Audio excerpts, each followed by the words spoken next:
भाई जी यहाँ पर एक प्रश्न होता है, तो विभूति योग में जिसे कहते हैं कि आत्मा जो विभूति मतलब ऊर्जा लेता है परमात्मा से, तो हर एक का अलग अलग होता है, लेकिन परमात्मा का सारा ऊर्जा है, लेकिन हम नंबर बार बच्चे वो ऊर्जा को धारण करते हैं, लेकिन उसके आप कह नहीं सकते आत्मा परमात्मा। ऐसा ही भी विभूति योग में ही बोला है। तो भगवान का जो ऊर्जा नंबर बार अपना आत्मा 500 करोड़ नंबर बार धारण करते हैं, ऐसा ही बोला है।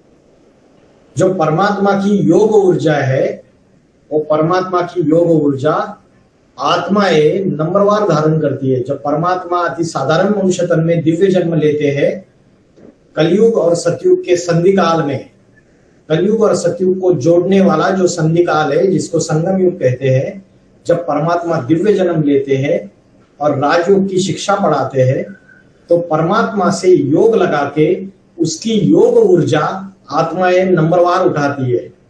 सारी आत्माएं एक जैसा नहीं उठाती है। कोई बहुत ज्यादा योग ऊर्जा ले लेती है उससे, कोई उससे कम परसेंटेज लेती है, कोई और कम परसेंटेज लेती है। तो इस तरीके से परमात्मा के अंदर 100% योग ऊर्जा है, तो दूसरी आत्माओं में 95% है, 90% है, 75% है, 60% है। तो योग ऊर्जा को लिया है। इसका मतलब ये नहीं कि हम उसका अंश है, उसकी योग ऊर्जा को हम ग्रहण करते हैं, उसको याद करके। कलयुग के अंत में जब सारी दुनिया विनाश की ज्वाला में दहकती रहती है, तब सारी दुनिया परमात्मा को याद करती है और उसकी योग ऊर्जा धारण करती है अपने जीवन में। भाई जी, बाबा ने यहाँ पर एक बोला है, आत्मा से परमात्मा एक के ऊपर ही लागू होता है। जो 100% सारा शक्ति ऊर्जा वो धारण कर पाती है, वो एक के ऊपर ही लागू होता है, आत्मा से परमात्मा। तो उसको क्षरण बहुत धीमी ताली होती है, उसको भी क्षरण होती है, लेकिन पाप समाज स्टेज को प्राप्त करते हैं, ऐसा भी बाबा ने बोला है। हाँ जी, आत्मा सो परमात्मा ये एक का गायन है, इसलिए शिव का नाम शंकर के साथ मिलाया जाता है। बाकी 33 करोड़ देवी देवताओं में किसी भी देवता का नाम शंकर के साथ नहीं, शिव के साथ नहीं मिलाया जाता है। शिव ब्रह्मा नहीं कहते, शिव विष्णु नहीं कहते, शिव शंकर भोलेनाथ कहते, क्योंकि जो शंकर की आत्मा है वो 100% शिव के समान बन जाती है, लेकिन वो 1 सेकंड का गायन है, इसलिए बोला है आत्मा सो परमात्मा। लेकिन आदि शंकराचार्य ने बड़ी भारी गलती कर दी और बोला सभी आत्मा सो परमात्मा, जबकि वो गायन सिर्फ एक के लिए लागू होता है। जो भगवान है, भगवान भगवती के जो पाठधारी है, उन्हीं के लिए लागू होता है बस। यहाँ पर परमात्मा मीन शिव नहीं ना भाई जी? परमात्मा शिव जब इस मनुष्य सृष्टि में अति साधारण मनुष्य तन में प्रवेश करता है, तो वो परमात्मा है।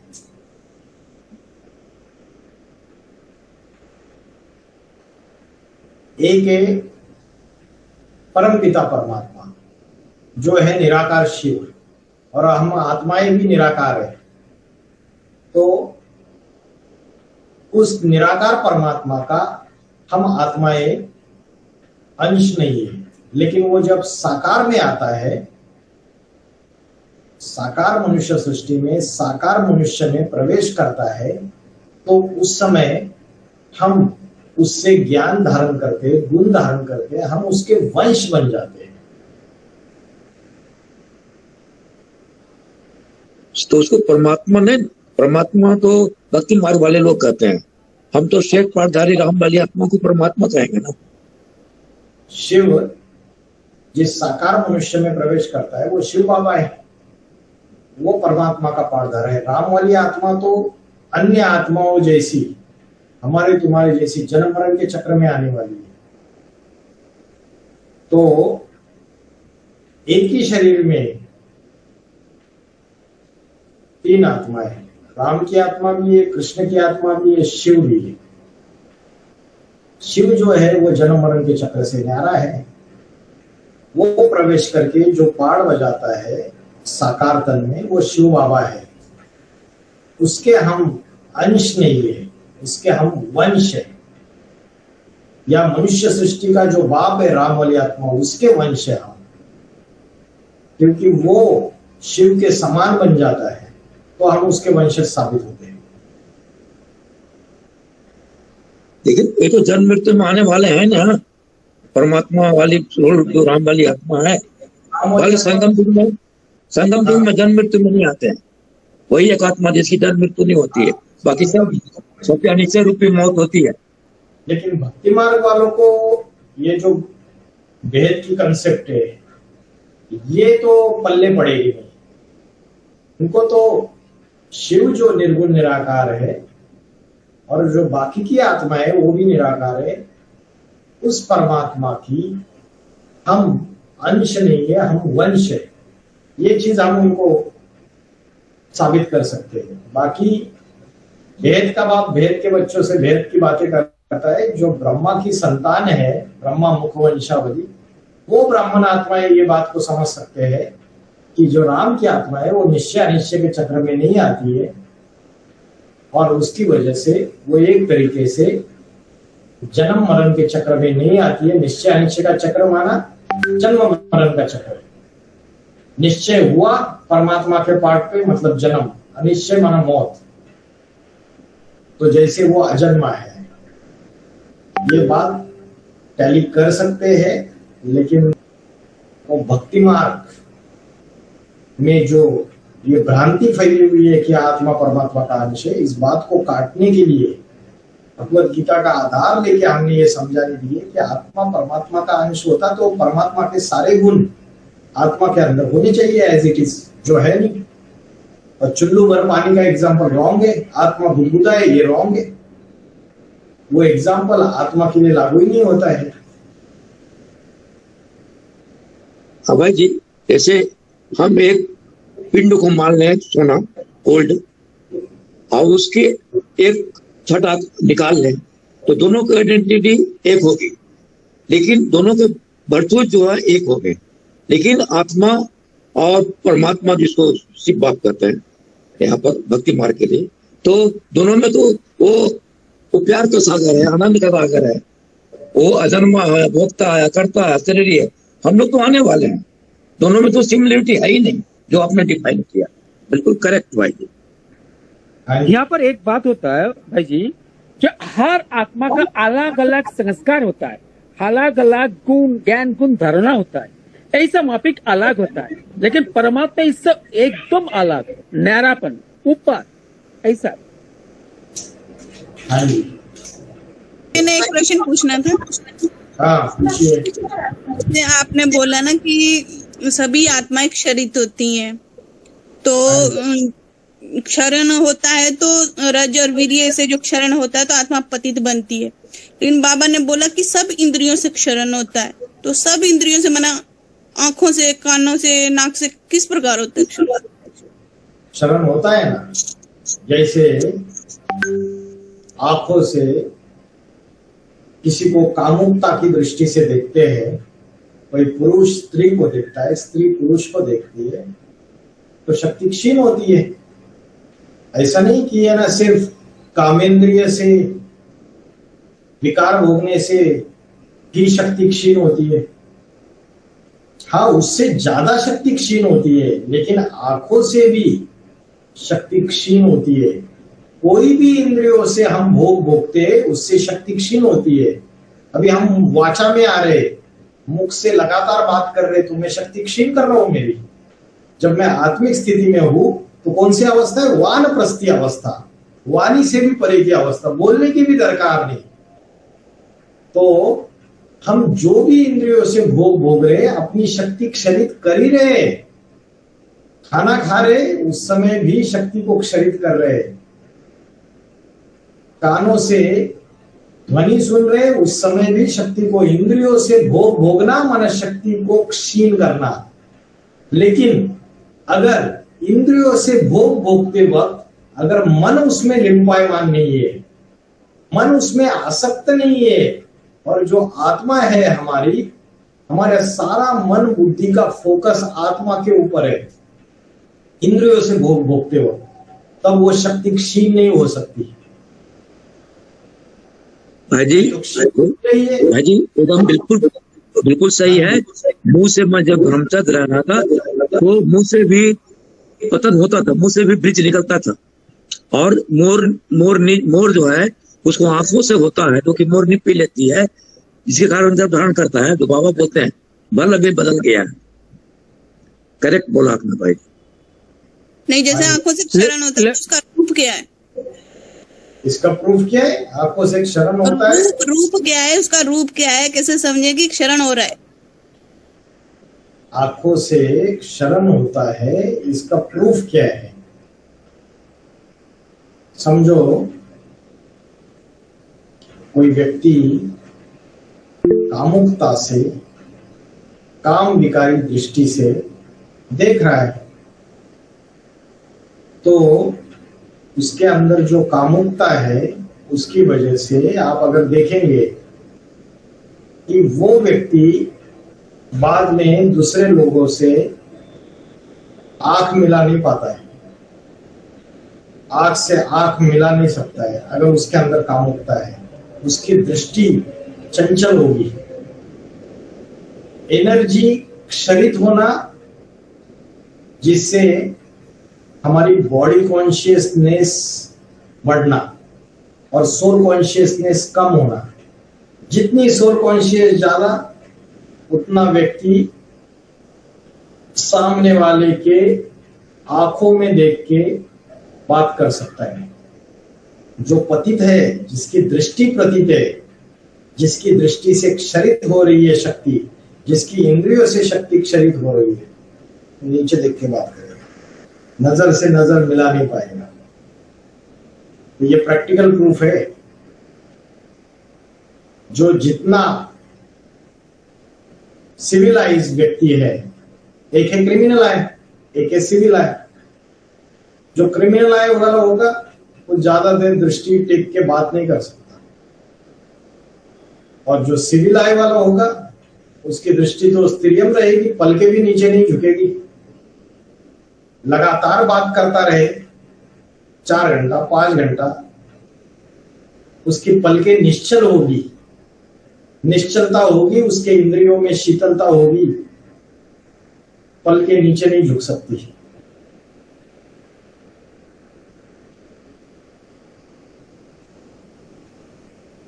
भाई जी, जो अंतर्मुखिता सदा सुखी, इसके ऊपर लागू हो सकता जो आपने बोला है ना? अंतर्मुखी सदा सुखी, सुख की बात है, अतीन्द्रिय सुख की बात है। यह बात चल रही है, माता जी पूछ रही है कि क्षरित होती है, बाकी इंद्रियों से भी क्षरण होता है। क्षरण माना आप सिर्फ वीर्य और रजो की बात मत समझिए। क्षरण माना शक्ति की क्षीण होना, एनर्जी वेस्ट होना। कंटिन्यूस आंखों से सुख भोगेंगे तो भी एनर्जी वेस्ट हो रही है आपकी। इंद्रियों से, कोई भी इंद्रियों से आप लगातार सुख भोगते रहेंगे तो आपकी एनर्जी वेस्ट हो रही है। अगर आप आत्मिक स्थिति में रह के सुख भोग रहे हो तो इतनी एनर्जी वेस्ट नहीं हो रही। भाई जी, उल्टी सीढ़ी चढ़ने की निशानी क्या है? उल्टी सीढ़ी चढ़ने की निशानी ये है कि आत्मा जो है वो भौतिक दुनिया, भौतिक देह के संबंधी पदार्थ, इनसे मोह धीरे धीरे नष्ट होने लगेगा। ईश्वरीय ज्ञान के मनन चिंतन मंथन में बुद्धि रमण करने लगेगी। ईश्वरीय सेवा करने का नशा चढ़ा रहेगा उस आत्मा में। तो समझो उल्टी सीढ़ी चढ़ रहे। मन के संकल्प, जो ढेर सारे संकल्प विकल्प चलते रहते थे, ढेर सारे संकल्प विकल्प नहीं चलेंगे। Full stop. जो अनेक संकल्पों के ऊपर, अनेक बातों के ऊपर फुल स्टॉप लगाने का समय जो है, टाइम जो है, वो कम कम होता जाएगा।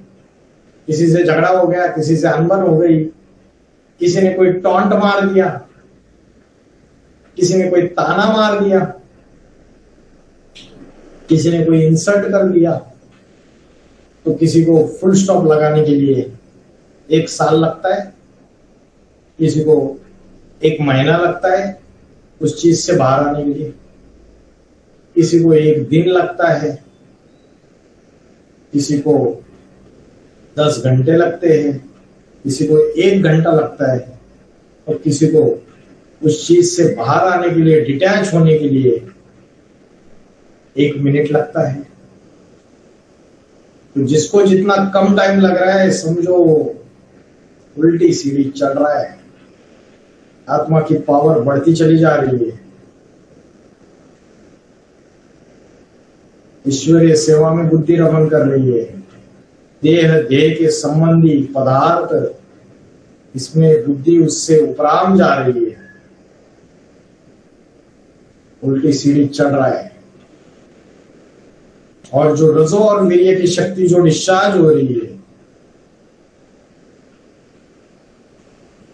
किसी की 5 दिन में हो जाती है, किसी की 3 दिन में हो जाती है, कोई 10-10 दिन रोक के रख सकता है, किसी के 1 महीना भी डिस्चार्ज नहीं होता है।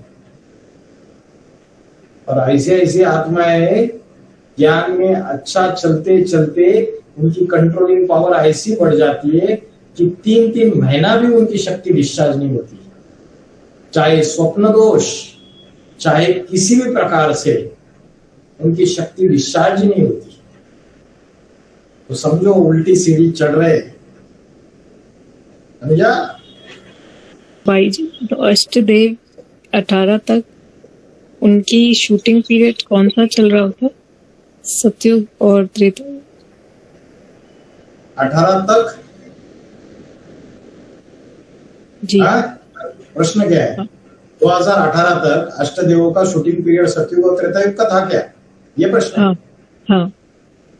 अरे जब संगम युग में शूटिंग पीरियड होता है तो चारों अवस्थाओं से गुजरते हैं। 2004 में कलियुगी शूटिंग का अंत बताया, और 2005 से ब्राह्मणों की दुनिया में नई शूटिंग चालू हो गई। तो 2005 से लेकर 2018 तक, चाहे अष्टदेव है, चाहे प्रजापिता है, सारी ब्राह्मण आत्माएं चारों अवस्थाओं से पसार होती है, सतो प्रधान, सतो सामान्य, रजो और तमो। चारों अवस्थाओं से पसार होना ही होना है, कोई भी छूटा नहीं है उससे। अष्टदेव भी नहीं छूटा और मनुष्य सृष्टि का बाप भी नहीं छूटा। तो 2018 तक चारों युगों की शूटिंग करते हैं।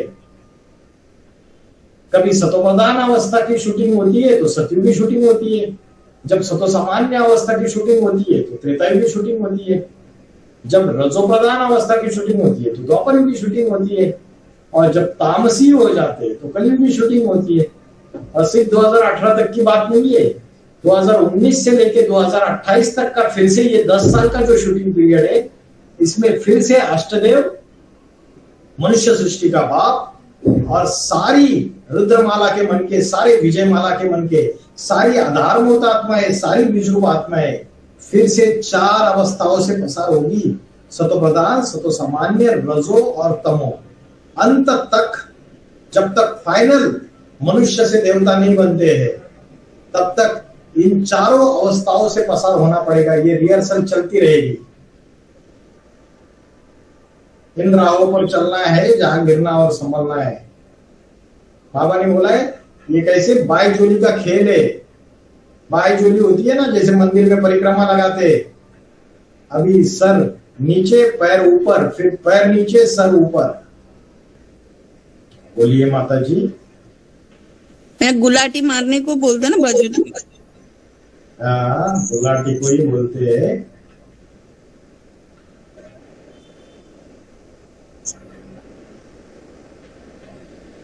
भैया जी एक प्रश्न है मेरा। बोलो माता जी। भैया जी, जैसे कि हम थोड़ा सिर्फ कोर्स करते हैं और भट्टी करते हैं तो इतनी शक्ति महसूस होती है। अगर बाबा अभी मतलब अगर हमें 28 तक ना होकर बीच में ही कभी मिलते हैं, या बहुत उनके संग में रहकर अगर हम वो पावर ले सकते हैं, तो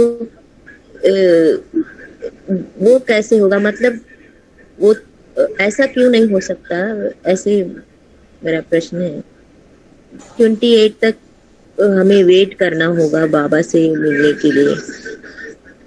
अभी आप बाबा से मिलते नहीं हो, रोज बाबा का संग नहीं करते हो, बाबा की वाणी सुनते हो, हाँ, बाबा को याद करते हो, तो आपको संग का रंग लगता है नहीं लगता है परमात्मा का? लगता है भाई जी, और वो तो हम रिकॉर्डेड सुनते हैं। प्राइम मिनिस्टर मोदी जी से मिले हो क्या कभी? नहीं भैया। अभी उनको याद कर सकते हो क्या 1 सेकंड में? हाँ, कर सकते हैं भाई जी। कर सकते हो ना? तो बाबा ने बोला है दिल से दिल को राहत मिलती है। तुम जितना मेरी याद में हो उतना मैं तुम्हारे साथ हूँ। वैसे ही बाबा को आप रोज देखते भाई जी, मोदी तो तमो प्रधान अवस्था वाला है, तो आसानी से याद आ जाएगा। अच्छा, मोदी तमो प्रधान अवस्था वाला है? Very good. सतो प्रधान अवस्था, जो परमात्मा जो है उनकी तो कैसी स्टेज है, ऊंची स्टेज है। Very good. तो जब तक उनको साकार में देखेंगे नहीं, उनके संग का रंग नहीं लेंगे, तब तक वो कैसे ऐसे याद आएंगे? तमो प्रधान अवस्था वाला व्यक्ति इजीली याद आता है, ये रॉन्ग लॉजिक है सबसे पहली चीज। और मोदी तमो प्रधान व्यक्ति है, ये भी रॉन्ग लॉजिक है।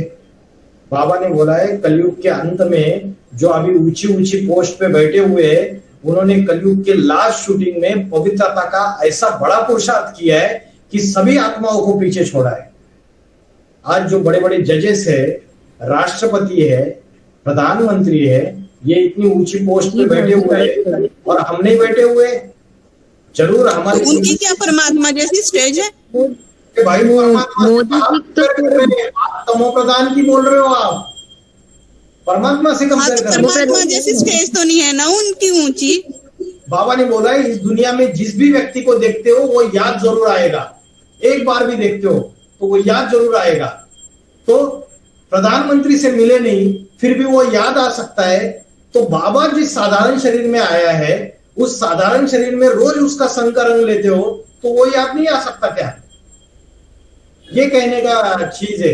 ये चीज समझाना चाहता हूं मैं। आप मोदी की स्टेज, बाबा की स्टेज, बाबा भगवान है, मोदी की स्टेज इतनी हाईएस्ट है, इससे कंपेयर कर रहा हूं क्या मैं बोल रहा हूं जिस व्यक्ति को मिले नहीं है बाबा को, आज आप मिले नहीं हो, आप 2018 के बाद ज्ञान में आए हो, फिर भी आप बाबा को याद कर सकते हो।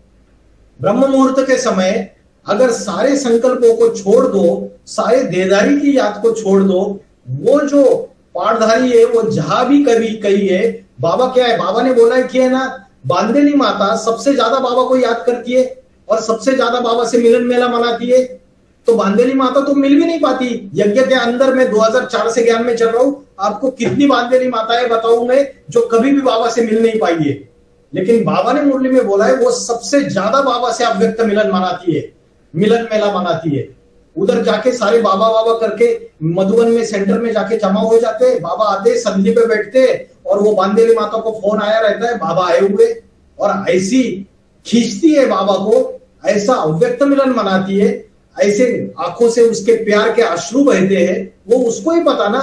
इसलिए मुरली में बोला बाबा ने आगे चल के राष्ट्रपति को जब पता चलेगा कि इस बांदेली माता, ये बांदेली माता के जीवन में इन्होंने क्या क्या तकलीफें सहन कर दी, कैसे मार खाई, और इनकी सारी कथा कहानी जब पता चलेगी तो राष्ट्रपति की भी शर्म से गर्दन नीचे झुक जाएगी। अरे परमात्मा को याद करने के लिए, उससे मिलन मनाने के लिए, वो जो हाईएस्ट कॉन्शियसनेस है, परम पुरुष है, उसको कहीं भी बैठ के याद कर सकते हैं, कहीं भी बैठ के उससे मिलन मना सकते हैं। उल्टा जो लोग ज्यादा बाबा को शरीर से मिल चुके हैं, आज उनकी हालत देखो, आज पूरी तरीके से टूट चुके हैं। साकार के जो कंधे पे चढ़ के बैठ गए, उसके वो जो कंधे पे चढ़ के बैठ गए वो मुखवंशावली साबित हो रहे, और जो मुखवंशावली है, जो ज्ञान की बातों से, ज्ञान की गहराई में जाके उसको याद कर रहे, वो तो 100% आज भी अव्यक्त मिलन मना रह सकते हैं। जरूरी नहीं है कि बाबा से मिलना 28 के पहले अभी भी अव्यक्त मिलन मना सकते हैं। सबसे पहली चीज है आपके अनेक जन्मों का जो बोझा है पाप कर्मों का, उस पाप कर्मों का सच्चाई से उसके सामने नंगा होना पड़ता है। तो सच्चा सच्चा पोता मिल देना पड़ता है, नष्टो मोहा होना पड़ता है। देह देह के संबंधी जब ये देहाभिमान की कट उतरेगी ना, जो लगी हुई है, जो दुम लगी हुई है, जब उसके ईश्वरीय कार्य के लिए कुछ सोचेंगे नहीं, परवाह नहीं करेंगे देह देह के संबंधियों की, सवेरे से लेकर रात तक ईश्वरीय सेवा में लगे रहेंगे। तो बाबा ने बोला सेवाधारी बच्चों को बाप याद करते हैं। तो बाप क्या सामने आके याद नहीं करते, ये मेरा बच्चा देखो ये काम कर रहा है, उसको याद, वो कहीं भी बैठा हो, विश्व के किसी भी कोने में हो, वो याद उसको पहुंचेगी 100%। माँ बैठी है चंडीगढ़ में, बच्चा बैठा है अमेरिका में, माँ बच्चे को याद कर सकती है या नहीं कर सकती? कर सकती है याद। रोज बाबा का संकरण ले रहे, रोज उसकी वाणियां सुन रहे, उसके प्रति निश्चय बुद्धि है, उसको याद करने की कोशिश कर रहे, तो 100% उसको टचिंग होती है, दिल से दिल को राहत मिलती है। सृष्टि का नियम है, सभी के लिए एक जैसा है। और अगर आत्मिक स्थिति में स्थित हो जाए, अपने देह की धूम को हटा दे, देवान को हटाए, तो 100% मिलन मेरा मना सकते हैं। लेकिन हमें चुगली करने से फुर्सत नहीं है, हमें आपस में एक दूसरे से बातें करने से फुर्सत नहीं है, सवेरे से लेकर रात तक परचिंतन करना, दूसरी चीजें करना। और देह के जितनी बाबा ने बोला है, गृहस्थी जो गृहस्थी के दलदल में चिपके हुए आत्माएं रहेगी, वो 108 की माला में आ नहीं सकती। जो घर गृहस्थी में चिपके हुए उनको कैसे अव्यक्त मिलन? अरे उस परमात्मा के लिए अर्पण में होकर देखो, फिर कैसे तुम्हें मिलन ही मिलन पता चल जाता है। ये तो गूंगे की मिठाई है, जिसने खाई वो तो वो खुश है, वो अपनी खुशी में रह रहा है, बाकियों को बता नहीं पा रहा है। वैसे खेल ही है। जो गोपिकाओं के साथ उसने जो रासलीला खेली, ये हर एक के साथ इंडिविजुअल है। करके देखो, सब कुछ मिलेगा। सच्चाई, सफाई और नष्टो मोहा, दो ही प्रिंसिपल से फॉलो करके देखो। जितना अर्पण में होगे उतना मन रूपी दर्पण क्लियर हो जाएगा। और बाबा ने बोला कि देहाभिमान की कट उतरेगी तो डायरेक्टली बाप से पढ़ाई पढ़ोगे, उससे डायरेक्टली मिलन होगा। चुंबक उसको खींचता है जिसकी कट उतरी हुई है, जिसकी देहाभिमान की कट चढ़ी हुई है। पहले देहाभिमान की कट उतरने का प्रयास तो करे, मिलन बहुत जबरदस्त होगा। प्रैक्टिकली बाबा से मिलना और ये मिलना, इसमें जमीन आसमान का अंतर है। इसलिए ओम राधे मम्मा ने शरीर छोड़ा 1965 में, और उसके आधार से जितने यज्ञ में चलने वाले ब्राह्मण थे वो सारे के सारे टूट गए।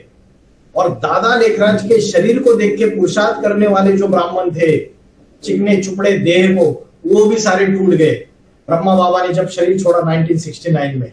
और आज बाबा गुप्त हो गए तो उसके देह को चिपके रहने वाले जो ब्राह्मण है और जो कन्या है, सरेंडर कन्या है, उनकी क्या गति है प्रैक्टिकल यज्ञ में देखो। ढेर की ढेर कन्याएं नंबरवार यज्ञ छोड़ के जा रही है। जिन्होंने अव्यक्त मिलन मनाया ना, वो साकार में रहते हुए गुप्त होने से पहले वो अंत तक टिकेंगे। वो उनका बाल विवाह का नहीं हो सकता, वो दुर्गति में नहीं जा सकते। उनसे मिलन तो आज भी मना रहे। तीसरे नेत्र की पावर आज भी उनको मिल रही है। वो तीसरे नेत्र की पावर के लिए कोई एक घर में आके मिलना है या एक पर्टिकुलर जगह आके मिलना है, स्थान का बंधन नहीं है। वो तीसरे नेत्र की पावर कहीं से भी मिल सकती है, वर्ल्ड के किसी कोने में भी बैठा हुआ है वो मिल सकती है। हम उसकी अगर डायरेक्ट संतान है, हम अगर सच्चे दिल से याद करते हैं, बोलते हैं ना भक्ति मार्ग में कि अगर एक बेल का पत्ता भी, बेल का पत्र भी चढ़ाएंगे तो शंकर जी महाराज तो तुरंत आशुतोष है, प्रसन्न हो जाते हैं भक्त के ऊपर। कोई सोना चांदी और बहुत कुछ चीजें चढ़ाने की जरूरत नहीं है। सच्चे दिल से उस ईश्वर को याद करके देखो। एक शिव बाबा दूसरा न कोई, मेरा तो एक शिव बाबा दूसरा न कोई। अगर वो मन में बसा हुआ है तो कोई नहीं 2018 में ध्यान में आए, 2020 में आए, 21 में आए, 22 में आए। अरे वो पुराने जो 2000 साल से चल रहे, 2002 से चल रहे, 4 से चल रहे, उनको भी पीछे छोड़ सकते हैं। भाई जी, मेरा बोलने का मतलब यह है कि अव्यक्त में तो मिलन हम रोज ही मनाते हैं, लेकिन मैं साकार की बात कर रही हूँ। अच्छा, अव्यक्त में मिलन 100% मनाते हैं आप, तो आपको कभी इच्छा ही नहीं होगी कि देह से मिलने की। अगर अव्यक्त मिलन अच्छे से मन रहा है, अगर 1 सेकंड के लिए भी, 5 सेकंड के लिए भी, 10 सेकंड के लिए, तो ऐसी अवस्था बन जाती है, ऐसी जबरदस्त अवस्था बन जाती है, फिर कुछ नहीं चाहिए। पाना था सो पा लिया। इच्छा मात्र में अविद्या, कोई इच्छा ही नहीं रहेगी कि उसको शरीर से मिलने की भी, मिल गया सब लेकिन कुछ। भाई जी ये इच्छा तो है अभी, है ना, तो धीरज धर्म हुआ वो भी पूरी हो जाएगी। उसने तो वादा किया है इस दुनिया की जितने भी 500-700 करोड़ है सबसे मिलन मनाएंगे। फादर कहे और बच्चों से मिले नहीं, ऐसा हो नहीं सकता, नहीं तो वो फादर नहीं है। तो मिलेगा जरूर, मनुष्य सृष्टि का बाप है, लेकिन अभी ऐसे मिलन मनाते रहिए। जो मिल रहा है आपको रसगुल्ले ज्ञान के, उसमें खुशी मनाइए। जो नहीं मिल रहा है उसे क्यों सोचना, आपकी जो प्यार है उसके प्रति वो स्वयं ही समय प्रमाण अनुसार खींच के लाएगा उसको। सही बात। हाँ जी भाई जी, ब्रह्म मुहूर्त में जब योग करते हैं तो बीच में विचार भी आते हैं, तो उन पे फुल स्टॉप कैसे लगेगा? जब विचार आ रहे ब्रह्म मुहूर्त में, जब योग कर रहे, अनेक अनेक विचार लगातार आ रहे, तो उसके ऊपर फुल स्टॉप कैसे लगाना है? प्रैक्टिस से होगा माता जी। जब कुआं खोदते हैं ना, तो पहले क्या निकलता है? कूड़ा, कचरा, मिट्टी, पत्थर, गंदगी सारी निकलती है। कुआं खोदते खोदते पूरा नीचे तक जाते हैं तो शुद्ध निर्मल शीतल जल निकलता है। वैसे ही ये आत्मा रूपी कुआं है, ये मन रूपी कुआं है। इसमें अनेक जन्मों के पाप कर्म, अच्छे कर्मों के संस्कार पड़े हुए हैं। तो जो पाप कर्म किए हुए उसका जो बोझा है आत्मा के ऊपर, उसकी जो गंदगी है अनेक जन्मों की, जो हिसाब किताब हमने जोड़े हुए हैं अनेक मनुष्य आत्माओं से जन्म जन्मांतर, जो संग का रंग लगा हुआ है, तो वो धुलने में टाइम जाएगा। इसलिए बाबा ने बोला है सिर्फ योग नहीं, ज्वालामुखी योग। साधारण याद से पाप कर्म भस्म नहीं होंगे, तीव्र ज्वालामुखी योग होना चाहिए। सोने को जब तीव्र अग्नि में तपाया जाता है तो क्या निकलता है? एलॉय, जो खाद होती है वो निकलती है। वैसे ही जब तक अमृत वेला बहुत स्ट्रिक्ट होके नहीं बैठेंगे, तपस्या के लिए बैठेंगे नहीं, सब कुछ दुनिया भूल के आएंगे, विचार आएंगे। क्यों आएंगे? क्योंकि कुछ न कुछ है पूर्व जन्मों का संचित, इस जन्म का भी पाप कर्मों का संचित है। वो सताएगा, माया के रूप में विघ्न लाएगा। बाबा ने बोला है माया सबसे ज्यादा विघ्न कहाँ डालती है? याद में डालती है। तो हमें क्या करना है? करत करत अभ्यास के जड़मति होत सुजान, रसरी आवत जावत ते थल पर होत निशान। अभ्यास न तो कौनते ये वैराग्य न चिद्रियते। बार बार इस चंचल मन को एकाग्र करने का अभ्यास करो। मन में विचार आते, डांट लगाओ, चुप बैठ, मन चुप बैठ तू, और चंचल मन को भ्रुकुटी के बीच में एकाग्र कर दो। फिर से मैं आत्मा ज्योति बिंदु स्वरूप हूं, मन के अंदर बोलो। और अगर ज्यादा विचार आ रहे तो अकेले हो, टेरेस पे या कहीं बालकनी में, गैलरी में कुर्सी डाल के बैठ जाओ, आकाश में स्टार को देखो और मन के अंदर धीरे आवाज में बोलो, मैं आत्मा ज्योति बिंदु स्वरूप हूं, मैं आत्मा स्टार हूं। बार बार उस स्टार को देखने का प्रैक्टिस करो। भ्रुकुटी के मध्य में चमकता हुआ सितारा हो, मैं आत्मा शांत स्वरूप हूं। कभी कभी हठयोग करना पड़ेगा आपको। जब ज्यादा ऐसे मन में बहुत सारे विचारों का बवंडर मचा हुआ है, तो बाबा ने बोला है जब अवस्था ऐसी है, सब तज हरि भज। फिर पुरुषार्थ को बढ़ाना पड़ेगा, पावरफुल बनाना पड़ेगा। अमृत वेला 2 बजे उठना पड़ेगा, पूरा वैराग्य लाना पड़ेगा, डिटैच होके बार बार मैं आत्मा स्टार हूं, क्योंकि आत्मा की शक्ति का पतन ज्यादा हुआ है। तो अगर उसको ऊपर की लेवल में लाना है तो फिर बार बार आत्मा में टिकना पड़ेगा, मेहनत करनी पड़ेगी। और सिर्फ अमृत वेला नहीं, दिन भर भी हर 1 घंटे में 10 मिनट मैं आत्मा स्टार हूं, ज्योति बिंदु स्वरूप हूं, बैठ के भी करना पड़ेगा। ऐसा नहीं कि चलते फिरते उठते बैठते। जब ज्यादा अवस्था खराब है तो बैठ के एकाग्र चित्त करके हर 1 घंटे में 10 मिनट मोबाइल में अलार्म क्लॉक सेट करो। मैं आत्मा स्टार हूं, भ्रुकुटी के मध्य में चमकता हुआ सितारा हूं, अति सूक्ष्म ज्योति बिंदु स्वरूप हूं। स्थित हो जाओ। मन में विचार आते हैं उनको डांट लगाओ, फिर से मैं आत्मा स्टार हूं बोलो। अंदर अंदर बोलते रहो, प्रैक्टिस करो। मन में जो विचार आते हैं बाबा को अपनी डायरी में लिखना चालू करो। जो विचार माया के विचार सता रहे, हल्का करो माइंड अपना शिव बाबा के पास। बाबा ने बोला है तुम बच्चे जब कलम उठाते हो तो निराकार को पहुंच जाता है, तुम्हारा आधा माफ हो जाता है और आधा याद की यात्रा में भस्मसात करो। बाबा ने बोला है अमृत वेला की याद अगर अच्छी है तो दिन भर अच्छी अवस्था बनेगी, और दिन भर अगर अवस्था अच्छी है तो अमृत वेला की याद अच्छी बनेगी। दोनों अरस परस है।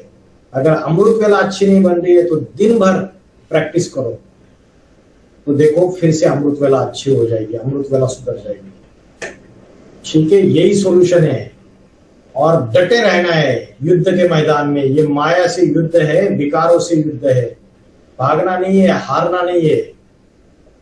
असफलता एक चुनौती है, स्वीकार करो। क्या कमी रह गई देखो और सुधार करो। जब तक न सफल हो नींद चैन की त्यागो तुम, संघर्षों का मैदान छोड़ मत भागो तुम। कुछ किए बिना ही जय जयकार नहीं होती, कोशिश करने वालों की हार नहीं होती। नन्ही चींटी जब दाना लेकर चलती है, चढ़ती दीवारों पर से 100 बार फिसलती है। मन का विश्वास रगों में साहस भरता है, गिरकर चढ़ना चढ़कर गिरना नहीं अखरता है। मेहनत उसकी आखिर बेकार नहीं होती, कोशिश करने वालों की हार नहीं होती। बहुत बढ़िया जी भाई जी। जैसे हम पोता में लिखते हैं बाबा को, तो ये हमारा ब्रह्म तत्व में मतलब एक शूटिंग हो जाएगी। ब्रह्म तत्व में हो जाएगी मतलब हमारे जो विचार आते हैं वो मन में आते हैं, इन द माइंड आते हैं। तो माइंड में ईथर जो पार्ट होता है हमारा, अच्छा तो उसमें रिकॉर्ड हो रहा है ये, अगर हमने लिख दिया। हाँ जी, तो वो हल्का हो जाएगा। तो जो एथर है, जो आकाश तत्व है, वो क्या है? खालीपन है। आकाश तत्व है खालीपन, स्पेस। तो जितना अपना आपका आकाश तत्व पावरफुल है उतनी आपकी सोल कॉन्शियसनेस अच्छी है, आत्मिक स्थिति अच्छी है। तो आकाश तत्व को पावरफुल बनाना माना आत्मिक स्थिति को पावरफुल बनाना। तो अगर हमारे अंदर इस जन्म का ही बहुत सारा कचड़ा है, बहुत सारी यादें हैं, किसी व्यक्ति के साथ हमने ऐसा समय बिताया था वो यादें हैं, किसी के साथ हमारी दोस्ती हुई थी वो यादें हैं, किसी ने हमको दुख दिया वो यादें हैं, किसी ने हमें बहुत परेशान किया उसकी यादें हैं। तो ये सारा का सारा क्या है? ये हमारे अंदर भरा हुआ है, इसको खाली करना है हमको, सागर में डाल देना है। जब हम उसको सागर में डाल देंगे तो हमारा आकाश तत्व, हमारा खालीपन, हमारी स्पेस पावरफुल हो जाएगी। स्पेस पावरफुल हो जाएगी तो आत्मिक स्थिति अच्छी हो जाएगी। ये प्रिंसिपल है, इसको हम समझ नहीं पाते हैं। कई सारे मैंने देखे हैं ज्ञान में चलने वाले, बोलते हैं हमने मन ही मन में शिव बाबा को पोतामेल दे दिया अमृत वेला। अरे मन ही मन में कोई पोतामेल नहीं होता है। बाबा ने बोला लिखना पड़े, लिखना भी पड़े और साकार को देना पड़े जो निमित्त है। ऐसा नहीं कि मन ही मन में बता दिया, उससे वो सबकॉन्शियस माइंड में पड़ा रहेगा, वो फाइल डिलीट नहीं होगी। जैसे रिसाइकल बिन में मोबाइल के या कंप्यूटर में पड़ा रहता है, उसको सबकॉन्शियस माइंड से भी, एक होता है फिजिकल माइंड, एक होता है सबकॉन्शियस माइंड। फिजिकल माइंड जो होता है, हम कोई पाप कर्म करते रहते हैं, कुछ नहीं, चलता रहता है। फिजिकल माइंड कुछ नहीं बोलता है, बढ़िया है करते रहे भाई, गलत काम है, खुशी मिलती है उसको, चलता रहता है। लेकिन सबकॉन्शियस माइंड तो चुप बैठा रहता है, लेकिन जीवन में एक ऐसा समय आता है जब अति में हम दुखी परेशान हो जाते हैं, तब पहली बार हमारा सबकॉन्शियस माइंड जागरूक हो जाता है और बोलता है कि तूने ये बहुत सारे पाप कर्म किए जीवन में, ये बहुत गलत हुआ। पहली बार वो जागरूक हो जाता है सबकॉन्शियस माइंड। तो सबकॉन्शियस माइंड में सारा पड़ा हुआ रहता है आपके, सिर्फ फिजिकल माइंड है ना, आपको बोलता है सारा ठीक है, चलता रहे, सब कुछ ठीक है। चोरी कर रहा है, छोटी चोरी कर रहा है, फिर और बड़ी चोरी कर रहा है, और बड़ी फिजिकल माइंड चलता रहता है। लेकिन सबकॉन्शियस माइंड में वो फाइल कहीं तो है, उस सबकॉन्शियस माइंड को हम जागृति नहीं कर रहे। जितना हम आत्मिक स्थिति का अभ्यास करते हैं उतना हमारा सबकॉन्शियस माइंड जागृत अवस्था में जाता है। जागृत अवस्था में जाता है तो हम ये जो फाइल्स है ये सारे डिलीट करना चालू कर देते हैं। हमें एहसास होता है कि ये सारा मैंने गलत किया है जीवन में, और जब वो एहसास आया तो समझो आपकी अच्छा समय आपका आ गया। जब आपको ये लगने लगता है कि मैंने जीवन में सच में पाप किए, गलतियां किए, आपका सबकॉन्शियस माइंड बार बार आपको समझाता है, तब उसको सारा हल्का कर दो, फिर लिख के हल्का कर दो। इवन क्रिश्चियंस में कन्फेशन होती है, जितने भी सीन्स किए वो चर्च में जाके फादर को कन्फेशन करना रहता है। जितने भी सीन्स किए वो फादर को अकेले में जाके बताते हैं कन्फेशन। इसे ही बाबा ने बोला पोता मेल की बात। तो हम जब देते हैं, लिखते हैं, तो वो फाइल इधर से डिलीट हो जाती है, बाहर आ जाती है। और साकार को जब देते हैं, निमित्त को जब देते हैं, तो उससे फायदा क्या होता है? शर्म रहती है हमें। शर्म किस चीज की शर्म? कि फिर से ये गलती नहीं करनी है करके। अगर किसी साकार को पता ही नहीं है तो गलतियां पे गलतियां करते रहो और लिखते रहो, जमा करो खाली करो, जमा करो खाली करो। किसी साकार व्यक्ति को देने से शर्म रहेगी कि भाई कितनी बार देना है, गलतियां तो बढ़ती जा रही है। तो इसलिए पोता मेल की युक्ति है। भाई जी, जैसे आपने कहा कि शूटिंग होती रहती है सत्ययुग, कलयुग, द्वापर युग, इस तरह। तो जब वो द्वापर युग में आएगा तो गलतियां तो करेगा ही। हाँ, करेगा। नंबर ऑफ टाइम्स तो कम खत्म ही नहीं होगा ना जब तक ड्रामा चल रहा है। ऐसा नहीं होता है, ऐसा नहीं होता है। आपने कभी स्कूल में या कॉलेज में ड्रामा में पार्टिसिपेट किया है क्या? किया है कोई ड्रामा में पार्टिसिपेट? नहीं किया। मैंने किया है। मैं हमेशा स्कूल और कॉलेजेस में ड्रामा में पार्टिसिपेट करता था। और ड्रामा एक्चुअल में एनुअल फंक्शन में, कॉलेज में या स्कूल में स्टेज में परफॉर्म करने से पहले हम प्रैक्टिस करते थे, उसको बोलते रिहर्सल। और जब हम सारे मिलके पहली बार उसकी रिहर्सल करते थे तो हम बहुत सारी गलतियां करते थे, बहुत सारी गलतियां। डायलॉग्स सारे मिस कर देते थे, भूल जाते थे, कुछ ना कुछ बोल देते थे। फिर दूसरी बार रिहर्सल करते थे, थोड़ी गलतियां हमारी कम हो जाती थी, रिफाइनिंग हो जाती थी। तीसरी बार रिहर्सल करते थे और गलतियां कम हो जाती थी और रिफाइनिंग हो जाती थी। और जब चौथी बार करते थे एकदम परफेक्ट, और वो परफेक्ट करने के बाद हम परफॉर्म कर लेते थे स्टेज पे। ऐसे ही ड्रामा में शूटिंग पीरियड में चारों अवस्थाओं से जाएंगे, गलतियां भी होगी, लेकिन वो गलतियां पहली बार जब शूटिंग किया रिहर्सल में तो वो ज्यादा थी, दूसरी बार जब रिहर्सल करेंगे तो वो गलतियां थोड़ी कम हो जाएगी, तीसरी बार करेंगे वो और रिफाइनिंग हो जाएगी।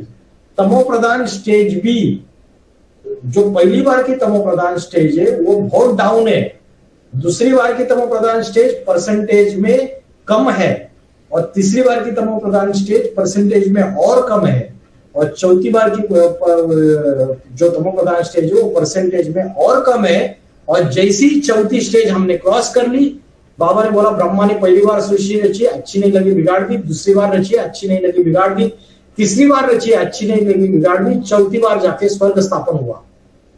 वैसे ही इस शूटिंग पीरियड में जाके जब हमारी चौथी स्टेज आएगी और उस समय हम तमोप्रधान अवस्था में जाने के बाद डायरेक्टली अपनी फाइनल जो ब्राह्मणत्व से देवत्व की स्टेज है वो 100% स्टेज को पकड़ लेंगे। 1 सेकंड होगा वो, 1 सेकंड। आश्चर्य लगेगा आपको जब आप चौथी स्टेज में पहुंचोगे, वो तमो प्रधान का पॉइंट, और डायरेक्टली उससे जब आप सतो प्रधान में जाते हो वो डायरेक्टली देवत्व की स्टेज है, डायरेक्टली हाईएस्ट कॉन्शियसनेस की स्टेज है, आत्मा सो परमात्मा की स्टेज है, निरसंकल्पी अवस्था है, वो मनुष्य से देवता की स्टेज है, वो कर्मातीत अवस्था है। तो पॉसिबल है, रिफाइनिंग होती रहती है। प्रकाश मणि दादी और रमेश भाई ने मिलके, ब्रह्मा बाबा जब थे 1969 में वर्ल्ड रिन्यूअल ट्रस्ट में, ये सारी संस्था रजिस्टर्ड कर दी या नहीं कर दी? हाँ बहन जी, जी जी जी कर दी। तो बाद में एडवांस पार्टी आई, नया शूटिंग पीरियड आया, तो एडवांस पार्टी में भी कोई रमेश का पूर्वज है या नहीं है बैठा हुआ, रमेश भाई का पूर्वज, और कोई प्रकाश मणि दादी की भी कोई पूर्वज बैठी हुई है या नहीं, माया बेटी। हाँ। तो रमेश भाई के पूर्वज ने ये नए शूटिंग पीरियड में ज्ञान की गहराई मिलने के बाद एडवांस पार्टी के, क्या उसने संस्था को सच में रजिस्टर्ड किया, या सालों साल ये संस्था भ्रष्टाचारी गवर्नमेंट में रजिस्टर्ड ना हो इसलिए उसने कोर्ट में, कचहरियों में लड़ाई लड़ी, संघर्ष किया। तो रिफाइनिंग हुई। Same to same drama repeat नहीं होता है, रिफाइनिंग होती रहती है। गलतियां होती है लेकिन पहले इतनी गलतियां नहीं होती है। जितना रो नरक, सारी की सारी सत्ता भाइयों के हाथ में चली गई थी ब्रह्मा कुमारीज में, एडवांस पार्टी में अभी ऐसा दिख रहा है कि यज्ञ की सारी सत्ताएं भाइयों के हाथ में चली गई। अभी भी कन्या माताएं आगे है, अपने ग्रुप में भी देखेंगे तो भी कन्या माताएं आगे है, ऐसा नहीं। हाँ, जो अष्टदेव बनने वाली आत्मा है, वो यज्ञ के सीनियर मेंबर्स है, वो बाप समान आत्मा है, उनका तो अधिकार है, लेकिन कन्या माताओं को ही आगे रखा जा रहा है। तो ऐसा नहीं है कि इसमें जाते ही रहेंगे तमो प्रधान बनते ही रहेंगे तो फिर कैसे होगा, तो कभी देवता बनेंगे, ऐसा नहीं है। बाबा ने तो बोला है वो अंत तक, राम वाली आत्मा अंत तक क्षत्रिय रहती है, क्षत्रियत्व धारण करके रखती है, और लास्ट में साके 1 सेकंड में क्षत्रिय से ब्राह्मण बन के देवता बन जाती है। इतना पुरुषार्थ की मात्रा है उसकी। इसलिए मुरली में बोला, बाप दादा चाहे तो वापस जा सकते हैं लेकिन तुम बच्चों के लिए रुके हुए। अरे वो तो परमधामी हाईएस्ट स्टेज कब की 100% अचीव करके उसी स्टेज में पड़ा रहे, ऐसा पाठधारी है वो। लेकिन बच्चों को भी लेके जाना है साथ में, इसलिए बच्चों के संग के रंग में आ रहे और खुद भी अप डाउन कर रहे। दिखावा है, नारियल का पार्ट है, बाकी पावर तो है उसमें, उस हाईएस्ट स्टेज में स्थित होकर टिके रहो। लेकिन वो बाप ही क्या, बच्चे काम विकार की आग में जल रहे, बच्चे क्रोध विकार की आग में जल रहे, और खुद निराकारी स्टेज में जाके 100% स्टेज में बैठ गया। अरे बच्चों को उस आग से बाहर निकालना पड़ेगा, तब जाके बाप बाप कहा जाता है। इसीलिए ये सारा नाटक चल रहा है पूरी तरीके से राम और कृष्ण वाली आत्माओं का। बाकी बाप दादा चाहे तो वापिस जा सकते हैं, बच्चों के लिए रुके। वैसे ही अष्टदेव भी चाहे तो, उनको दरकार क्या है वाचा में आने की, उनको दरकार क्या है ढेर सारा भागदौड़ी करके सेवा करने की। अरे उनका अगर वो आत्माओं के संग में आएंगे ही नहीं तो जो आत्माएं नीचे गई है उनका उद्धार कैसे कर पाएगी? वो तो उद्धार मूर्त है सारे के सारे। तो वो उद्धार मूर्त का रोल प्ले करने के लिए उनको नीचे भी जाना है, फिर से ऊपर भी आना है, कर रहे। जब समय आएगा तो सबको क्रॉस करके अपनी हाईएस्ट स्टेज पे पहुंच जाएंगे। देखने वाले देखेंगे, अरे ये तो क्रोध भी करता है, अरे ये तो चिल्लाता भी है, अरे इसकी तो तबीयत भी खराब हो जाती है, अरे इसकी तो अवस्था कभी पूरी डाउन रहती है। देखने वाले बोलेंगे, अरे ये कैसा भगवान, ये कैसा अष्टदेव, मुंह में आ जाएंगे। अंदर की पावर का पता नहीं है ना, नीचे भी जा सकता है, ऊपर भी जा सकता है। जब चाहे अपनी आत्मिक स्थिति में स्थित हो सकता है, जब चाहे अपनी निराकारी स्टेज को पकड़ सकता है। बाबा ने बोला जिन मिसल पुरुषार्थी है, जिन को काम दिया है सीढ़ी नीचे उतरो फिर ऊपर चढ़ो, नीचे उतरो ऊपर चढ़ो, अभी अभी ऊपर, अभी अभी एकदम हाईएस्ट स्टेज निराकारी आत्मिक स्थिति की परमोच्च अवस्था, और अभी अभी एकदम डाउन स्टेज कर्मेंद्रियों का भोग भोग रहे।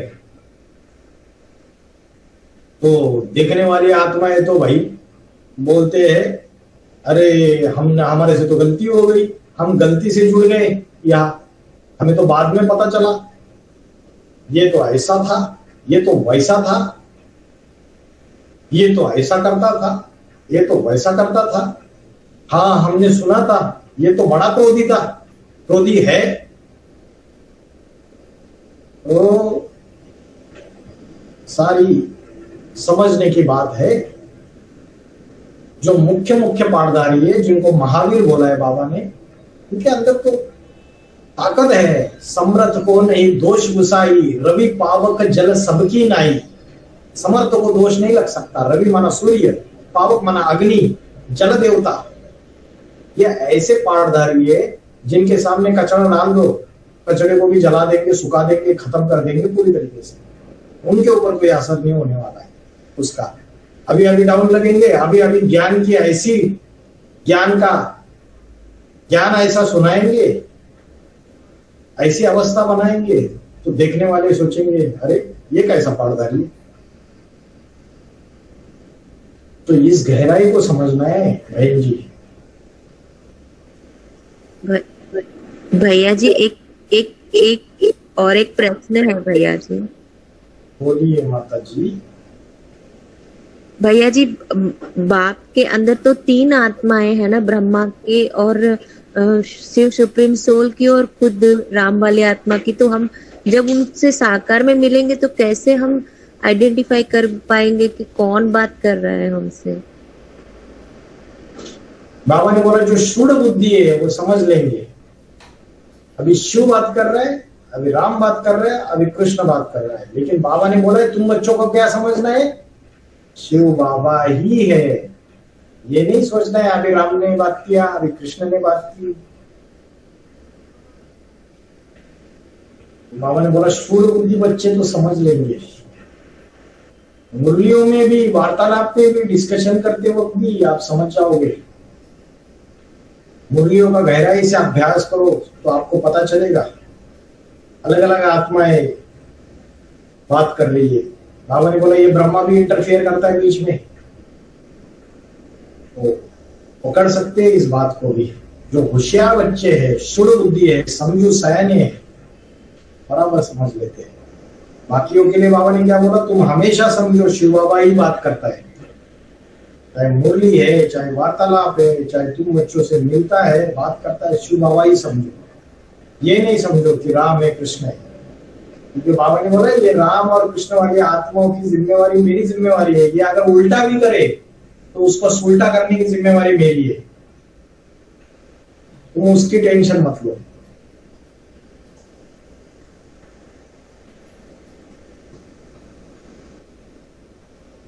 भाई जी 108 में आने की निशानी क्या है? 108 में आने की निशानी है जन्म जन्मांतर राजा बनने वाली आत्माएं कभी पेट का धंधा नहीं करती है, घर गृहस्थी के कीचड़ में चिपकी हुई नहीं रहेगी,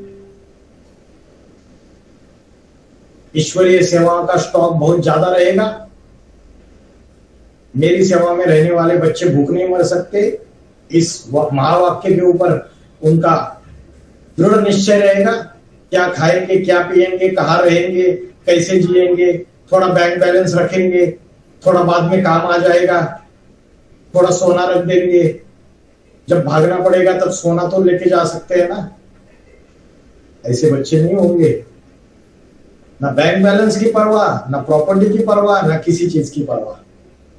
देह के संबंधी, देह के पदार्थ, उसमें आसक्ति ही नहीं होंगी उनकी।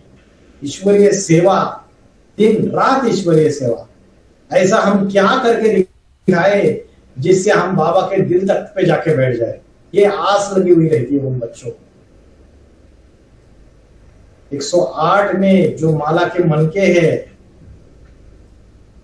गले के हार है, मुख से भी ज्ञान सुनाएंगे, वाचा सेवा भी करेंगे, ज्ञान में भी होशियार होंगे, ज्ञान में होशियार होंगे और याद में भी होशियार होंगे। योग बल की ताकत होगी उनके अंदर,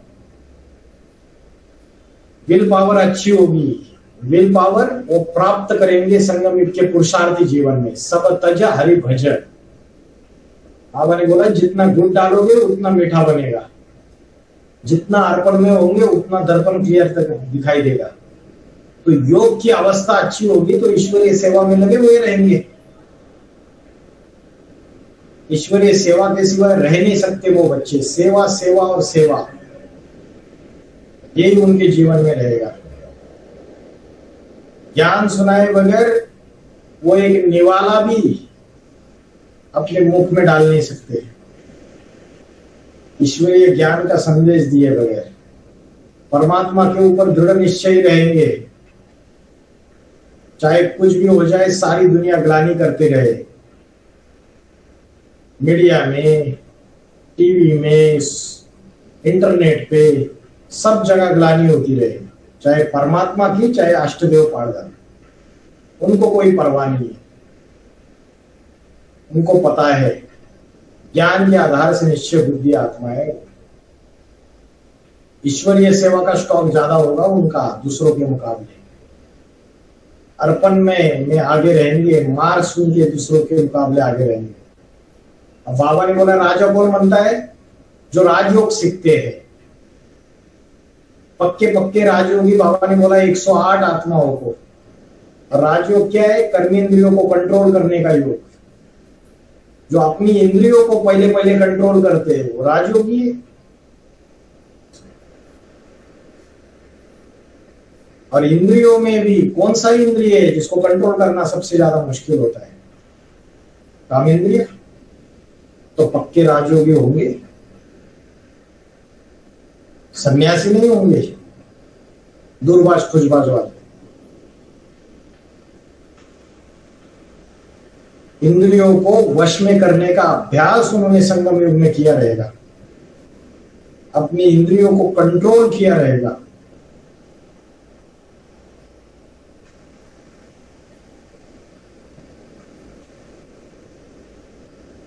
और दूसरों के मुकाबले इसमें आगे गए रहेंगे, इस कंपटीशन में, इस रेस में। वो 108 वाली आत्माओं के लक्षण है। निडर निर्भय होगी, आत्मिक स्थिति में आगे होगी। बुद्धि हाथी रूपी महारथी जैसी उसका माथा चौड़ा होगा। ज्ञान बुद्धि ज्यादा विशाल होगी। कान बड़े बड़े, माना ज्ञान बहुत सुनते हैं, ज्ञान में एक्सपर्ट्स होंगे। ईश्वरीय सेवा में दूसरों के मुकाबले आगे होंगे। ठीक है माता जी, और बताइए।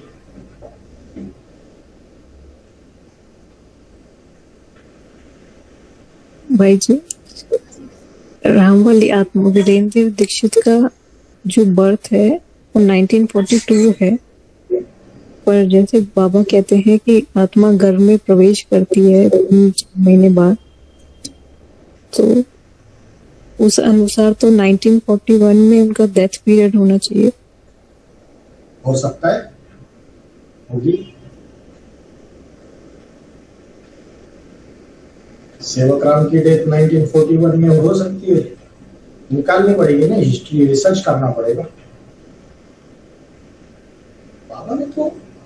बाबा ने ज्योतिषी जैसी बातें नहीं बोली। बाबा ने कुछ प्रूफ्स देखे, मुरलियों के टेंटेटिव फिगर्स बताए। बाकी बच्चों का काम है उसको प्रूफ प्रमाणों के अनुसार टैली करके दिखाना, जो दुनियाई प्रूफ प्रमाण होते हैं। अभी बाबा ने बोला सेवकराम की तो पत्थर बित्तर में ठोक दिया, लाश भी गुम कर दी गड्ढे के आदि में। तो जो डेथ हुई है तो मर्डर हुआ है एक तरीके से, नेचुरल डेथ नहीं हुई है, अननेचुरल डेथ है। तो उस केस में तिथि तारीख तो एग्जैक्टली मिलेगी नहीं मिलेगी, कैसे क्या होगा वो तो समय बताएगा, रिसर्च करना पड़ेगा। लाश भी गुम कर दी मतलब लाश मिली नहीं, ना पुलिस को मिली ना प्रशासन को मिली। लाश गुम कर दी तो ना केस रजिस्टर्ड हुआ, ना ही केस रजिस्टर्ड हुआ रहेगा, केस ही रजिस्टर्ड नहीं हुआ, कैसे देखेंगे? प्रशासन को नहीं पता चला तो डेथ की रजिस्टर में रिकॉर्ड्स भी नहीं, रिकॉर्डिंग भी नहीं हुई रहेगी डेथ रजिस्टर में, जो म्यूनिसिपल कॉर्पोरेशन रहता है, नगर निगम रहता है। सिंधा हैदराबाद में उस समय प्रशासन ने ये बात नहीं रही तो 41 की बात हो सकती है ना, गलत नहीं है। आगे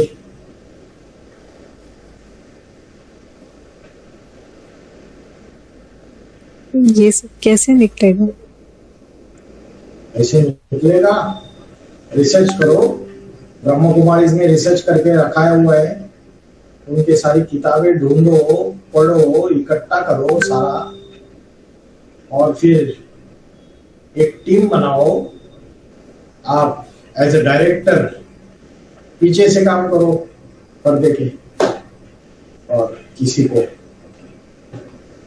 जो कुमार है, अदर कुमार है, कोई माता है जो हिम्मत वाली हो वो जा सकती है सिंधा हैदराबाद, उनको पीछे से गाइडेंस मिलेगा तो उसके आधार से रिसर्च कर सकते हैं, ढूंढ सकते हैं चीजें। अभी भी बात बिगड़ी नहीं है, कल जाके युद्ध छिड़ जाएगी, पाकिस्तान भारत तीसरा विश्व युद्ध, फिर क्या कर पाएंगे? अभी तो फिर भी पाकिस्तान में आना जाना होता है। सोशल मीडिया में जो पाकिस्तानी इंटेलेक्चुअल से वकील लोग हैं, उनसे सोशल मीडिया के आधार से कनेक्शन जोड़ सकते हैं, उनसे बात कर सकते हैं, उनको पूछ सकते हैं कि हमें ऐसा ऐसा प्रूफ चाहिए। बिना पैसे के तो काम करेंगे नहीं, वो कुछ पैसे भी देने पड़ेंगे। इस तरीके से भी चीजें हो सकती है। अभी जो करेगा उसका भाग्य बनेगा। बाकी ब्राह्मणों की दुनिया में बोलने वाले, वाचा चलाने वाले पंडित बहुत है। पंडित सोचो गाल बजाओ, प्रैक्टिकल करके दिखाने वाले नाते बराबर है। जो मिशन लेगा और उसके ऊपर दृढ़ होके काम करेगा तो सफलता तुम्हारा जन्म सिद्ध अधिकार है। दृढ़ता ही सफलता की चाबी है। सक्सेस आएगा ही आएगा। असंभव को संभव बनाने वाले युग है संगम युग। यज्ञ के आदि में क्या क्या चीजें हुई, क्या क्या कोर्ट केसेस हुए, यज्ञ के आदि के मुख्य मुख्य पाठधारी, उनकी सारी हिस्ट्री मिल सकती है, उनके सारे प्रूफ प्रमाण मिल सकते हैं। हिम्मत करनी पड़ेगी। एक प्रोजेक्ट है, बड़ा प्रोजेक्ट, रिसर्च प्रोजेक्ट। सारे पेपर्स ब्रह्म कुमारी ने जितने इकट्ठा किए वो स्पार्क विंग करके चलाते हैं ब्रह्म कुमारी वाले। उन्होंने जो ऑलरेडी सारा रिसर्च किया हुआ है उसको स्टडी करना पड़ेगा। प्लस ब्रह्म कुमारी के जो बड़े बड़े लाइब्रेरीज बने हुए हैं, शांतिवन में, अबू रोड में, तलहटी में, वहां पे कई सारे पीबीकेज में भी ऐसे भाई बहने जो अभी भी ब्रह्म कुमारी के सेंटर्स पे जाते हैं, वहां जाना पड़ेगा। वहां जाके लाइब्रेरीज में जाके बैठ के उन्होंने जो जो चीजें ढूंढ के निकाली है उसको पढ़ना पड़ेगा। जो आवश्यक है उसके फोटोकॉपीज करनी पड़ेंगे।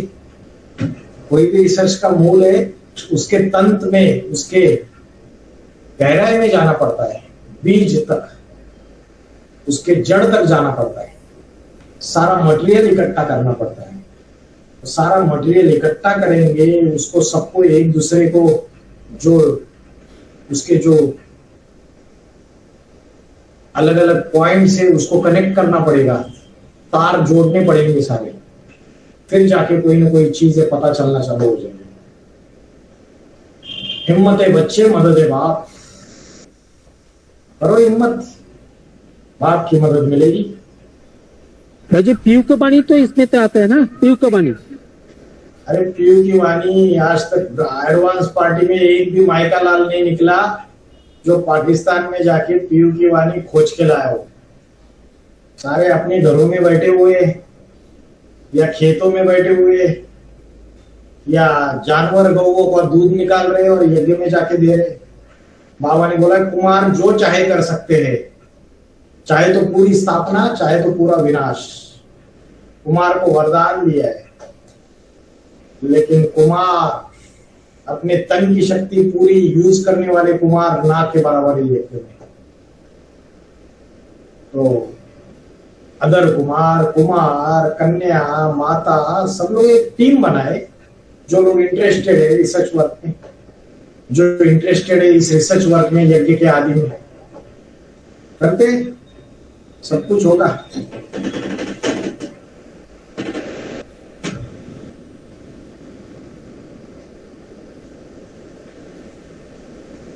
हिम्मत भी तो चाहिए। छोटी छोटी समस्याएं आ गई, कोर्ट कचहरी आ गई तो भाग जाते, क्लास में आना बंद कर देते हैं। ऐसी डरपोक आत्माओं बाबा के बच्चे बने हुए, बड़े बड़े काम करने के लिए निर्भयता वाले, आत्मिक स्थिति वाले ऐसे हैंड चाहिए। किसी भी चीज की परवाह न हो।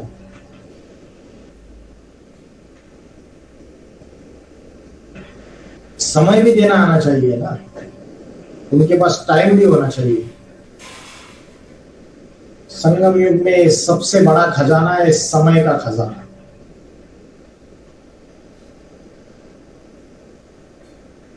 कदम कदम में पदम समाया हुआ है। हर एक सेकंड हमें चेक करना है कि कहीं व्यर्थ तो नहीं जा रहा है हमारा। समय का खजाना और शुद्ध संकल्पों का खजाना, ये दो खजाने सबसे बड़े खजाने हैं। और हमारा समय तो सवेरे से लेकर रात तक पोता मेल निकालो, कितना समय हम व्यर्थ गवाते, कितना समय हम परचिंतन में गवाते हैं,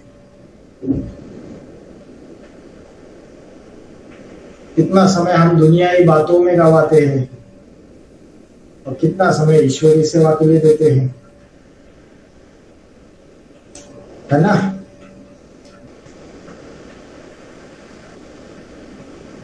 ओम शांति। ओम शांति भाई जी।